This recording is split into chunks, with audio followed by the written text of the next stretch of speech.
Habibu. Kaga abun mamaki. Allah mai yadda ya so da bawansa. Ai na ka samu nan? Ha, waya ce. Wallahi yanzu nan ba na ce ma zan janye fitsari ba?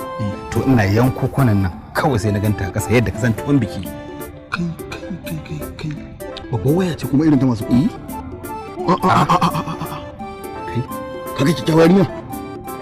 Wannan su ake kira hurin ƙwaro. Kyawawan mata masu kyau irin zubin. Wa alaikuma. Ka ganta nan.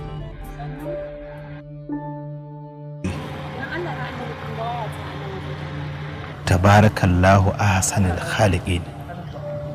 Mala lafiya haka? Daga gani na ka fara zabga addu'a haka? Ranke daɗe. Wane ne zai ganki ba zai yi irin wannan addu'ar ba? Manzon Allah ya ce duk mutumin da ya ga abu mai kyau ya yi irin wannan addu'ar. Dan Allah dan Annabi kun ga waya iPhone a nan wajen? Kun ganta? iPhone? Ranke daɗe wace irin waya ce iPhone? Waya wanda ake receiving call da shi da Allah kun gani ba nawo bane. Habaran ke daɗe. Ai bai kamata hankalin ke tashi ba. Ai ya zama wajibi a wurin mu nemo miki wannan wayar ko da a ce ba mu muka tsince ta ba.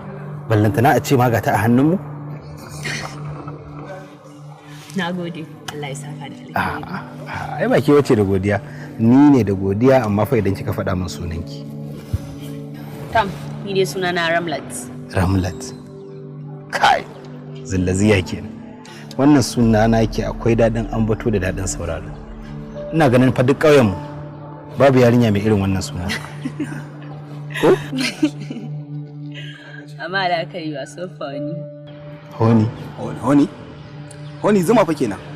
Malam makarantar wanda yake koyar da mu dan turai. Kwarai yace zuma. Honi zuma milik madara. Daya ba haka nake nufi ba. Ina nufin irin mutum mai saka mutum nishadi haka wanda kalmominsa suke da daɗin faɗi.